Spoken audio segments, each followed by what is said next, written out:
Keluarga aku tuh memang rame banget karena mama aku tuh punya 7 bersaudara. Jadi dari 7 bersaudara itu kebetulan masing-masing memiliki anak yang juga banyak gitu. Jadi itu yang mengakibatkan kita kalau kumpul hari raya, hari ulang tahun, hari-hari misalnya ada yang graduation, ada yang lagi mendapatkan achievement, itu biasanya memang ramai banget gitu. Jadi kalau dibilang berapa jumlahnya, mungkin hari ini bisa 200-an mungkin. Iya, bakal sampai sore, bakal mungkin sampai malam juga.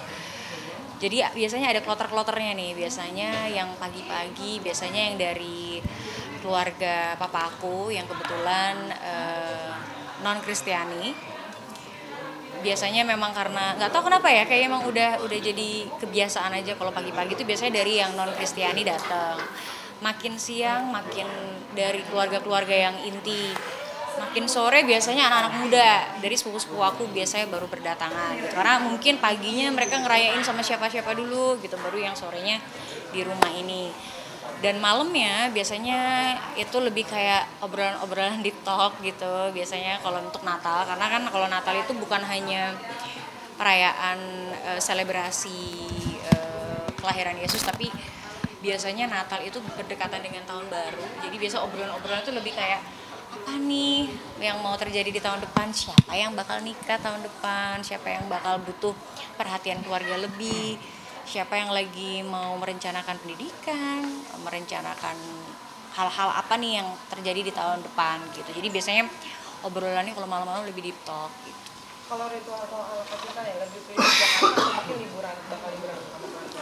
Sebenarnya aku suka banget sih ya, dan sebenarnya aku penasaran banget kalau liburan di Natal dan Tahun Baru tuh bakal kayak gimana. Tapi setelah aku menjadi penyanyi, kayaknya memang eh, itu jadi hal yang kayak ya udah, mungkin memang berkatnya lagi melimpah untuk bekerja.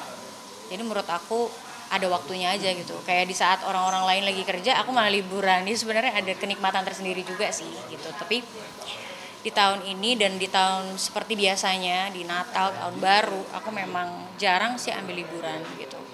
Antara sebelum Natal aku liburan atau setelah Natal aku liburan. Kak, untuk kamu sendiri hikmah Natal di tahun 2023 ini seperti apa sih perbedaannya dari tahun Perbedaannya karena aku sempet yang kayak terlihat vakum gitu, karena mungkin aku lebih banyak melakukan aktivitas-aktivitas selain nyanyi. Jadi yang berbeda tahun ini adalah aku bersyukur sekali aku diberikan kesempatan untuk comeback.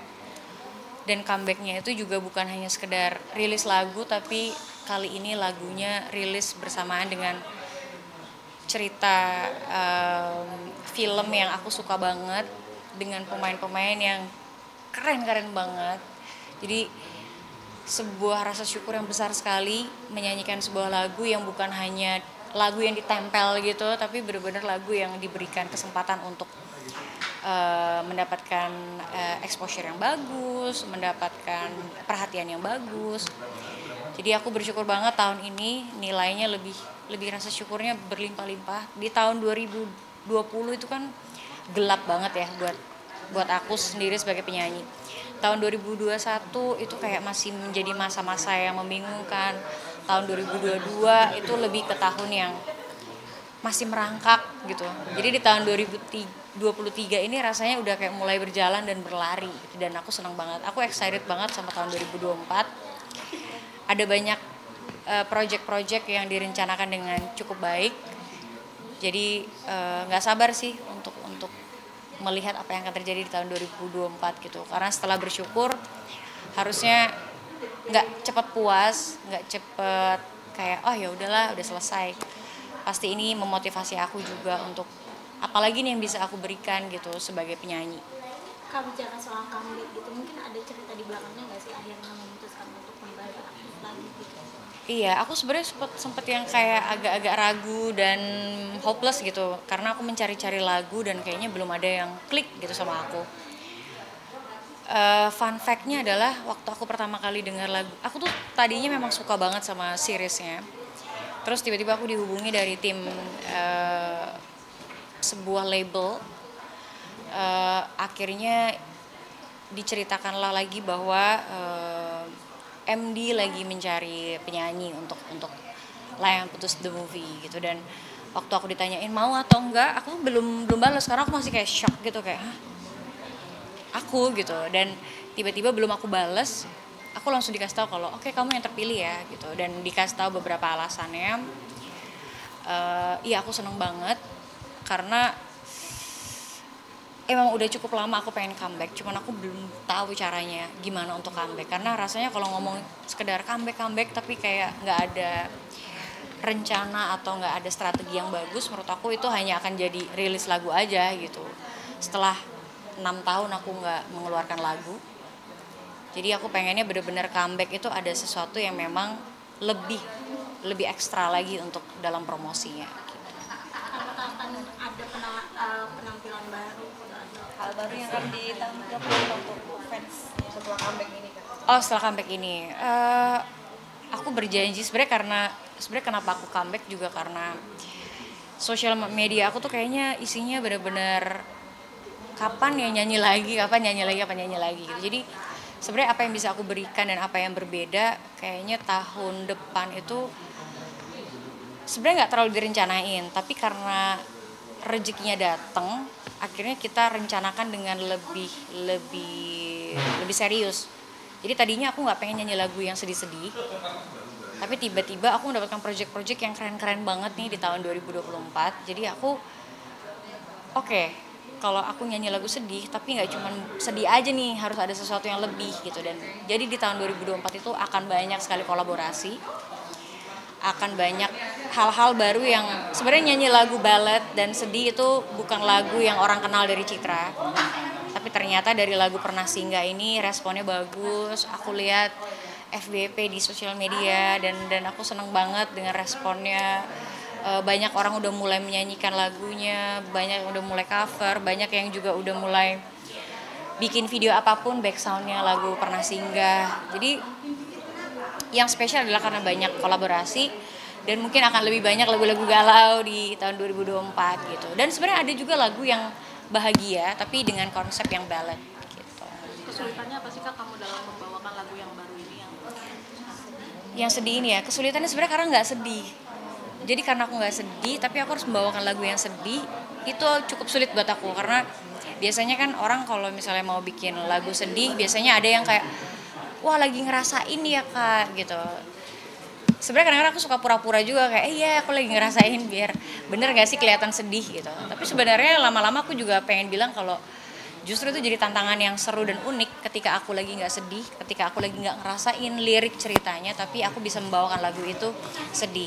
Bahkan tadi sempat ditanyain fun fact juga ya, kayak fun fact yang aku lakukan waktu take lagu Pernah Singgah itu adalah aku 2 kali take lagu itu. Jadi biasanya aku take vokal itu cuma 1 kali untuk rilis lagu, tapi kali ini aku rilisnya 2 kali rilis take-nya karena lagu yang pertama aku dianggap terlalu sedih nyanyinya.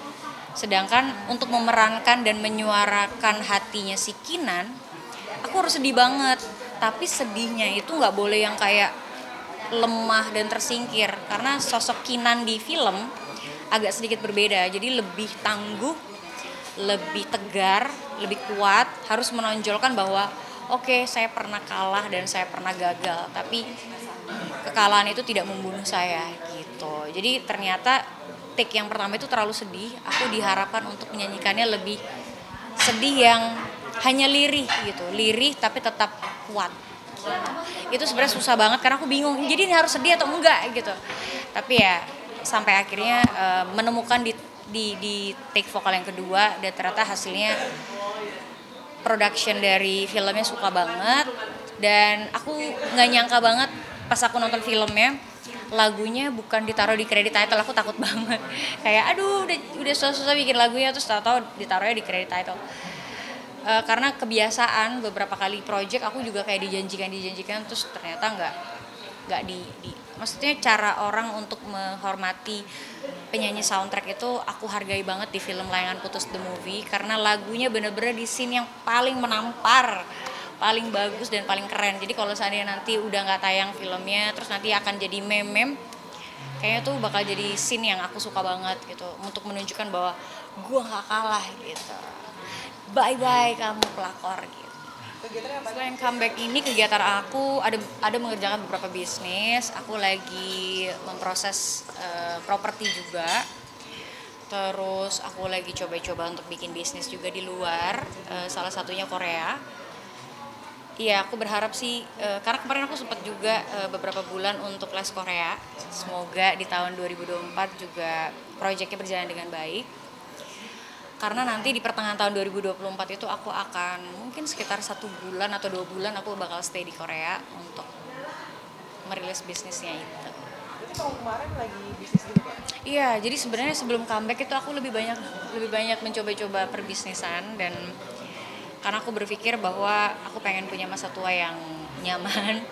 Dan aku lagi enjoy banget gitu, maksudnya selagi muda dan aku pengen belajar banyak, aku nggak pengen cuma tahu hal yang aku senangi, tapi aku juga pengen coba mengetahui, mempelajari hal yang mungkin tadinya aku nggak suka, tapi jadi sesuatu hal yang kayak challenging gitu. Dan sebenarnya kalau untuk Korea aku suka banget karena dimulai dari aku suka drakor gitu. Jadi karena aku suka drakor, lama-lama aku suka K-pop, sampai akhirnya coba-coba cari peruntungan di bisnis Korea.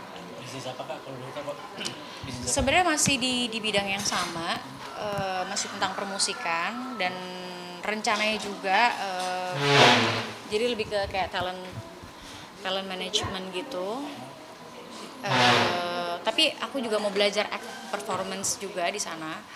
Jadi akan berpengaruh juga dengan aku yang berharapnya nanti bisa punya single yang berbahasa Korea. Karena sebenarnya nanti lagu-lagu bahasa Indonesia aku juga terinfluence dengan musik Korea gitu. Jadi sebenarnya very exciting. Dan iya, nanti yang di Korea tuh sebenarnya ada banyak sih proyeknya, cuman kalau yang paling inti itu tadi sih, lebih ke masih di dunia entertainment. Sampai akhirnya pikiran untuk buka talent manajemen di Korea. Memang di Indonesia. Jadi bukan aku yang bikin talent management. Jadi aku cuman masuk ke dalam part organisasinya aja. Kak, karir udah bagus dan Wah, amin. gimana ya sih Pasangan, iya. Suka ditanyain kan. Iya, benar banget. Pas banget lagi acara keluarga ya. Ini pertanyaan yang pasti akan aku dengar lagi di tahun ini. Di tahun 2024 usia aku akan 30. Pasti memang jadi sebuah pertanyaan kapan gitu. Tapi jalan hidup aku ternyata tidak seperti jalan hidup wanita-wanita pada umumnya gitu, yang dari sekolah terus kerja akhirnya membangun rumah tangga. Di aku bekerja dulu, baru aku ada waktu untuk sekolah, baru aku ada waktu untuk bersosialisasi, baru aku punya waktu untuk liburan. Di saat orang-orang mungkin udah liburan tuh dari kecil, aku baru bisa liburan di saat usia dewasa gitu. Dan karena proses hidup yang berbeda itu dan yang cukup unik dan cukup berantakan, yang berusaha lagi aku rapi-rapikan. Jadi memang singkatnya adalah aku memang yang memilih untuk belum menikah. Tapi kalau ditanya sudah punya pasangan, sudah. Tapi memutuskan untuk mau menikah itu bukan keputusan yang mau aku ambil dalam waktu dekat dan dalam waktu tahun-tahun terdekat gitu. Karena bahkan sampai sekarang aku mulai berpikir bahwa apakah aku mau punya anak gitu, apakah aku siap untuk menjadi seorang ibu. Itu jadi suatu hal yang memang jadi pikiran yang cukup kritis, cukup perlu aku pertimbangkan dengan matang. Bahkan untuk menikah aja aku sendiri merasa belum siap gitu. Memberikan pengertian ke pasangan seperti apa? Karena kan maksudnya niat untuk menikah kan semangatnya nggak dari kakak aja, pasangan juga gitu. Nah, aku sangat senang dengan partner aku. Kita sama-sama punya visi yang sama.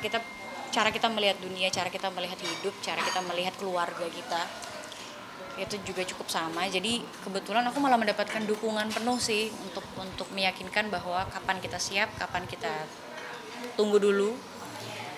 Dan sembari itu sebenarnya yang lebih kita persiapkan adalah hal-hal yang kita butuhkan di masa tua gitu. Jadi kita butuh kestabilan gitu dalam hidup, dan itu yang lagi diperjuangkan baik dari sisi beliau dan baik dari sisi saya gitu. Jadi yang lagi kita pikirkan adalah bagaimana kita nanti sebisa mungkin tidak merepotkan orang lain, tidak bergantung dengan banyak hal. Kita benar-benar independen untuk menjadi pasangan yang memang bisa bersama itu karena untuk menikmati hidup. Gitu. Tapi ada target nggak sih Kak dari semua rancangan hidup yang sudah dirancang gitu? Tapi target untuk melepas masa lajang itu kapan sih? Nah, target untuk melepas masa lajang itu jujur aku belum memasang target apapun.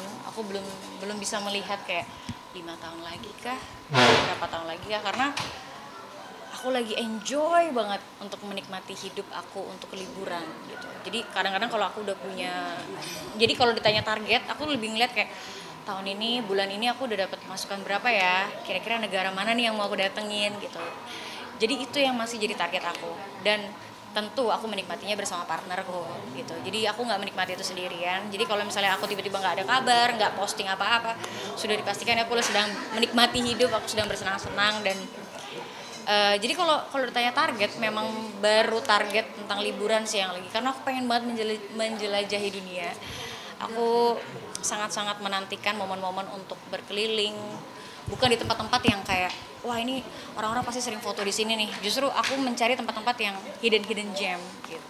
Pasangan dari kalangan selebritis juga kan? Tentu enggak. Tentu enggak. Enggak.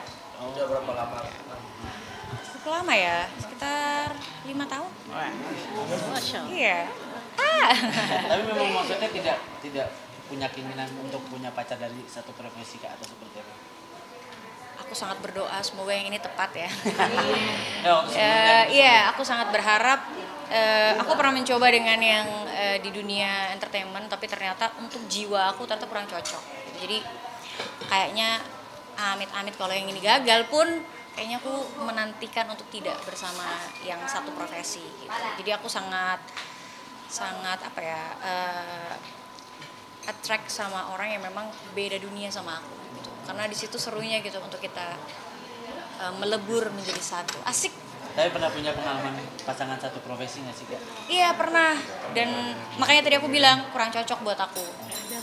Aku nggak mau ada kompetisi di dalam hubungan gitu. Iya bukan berarti yang satu profesi selalu sama ya, bakal berkompetisi. Cuman kebetulan aku punya masa lalu yang nggak mengenakan karena jadinya berkompetisi gitu.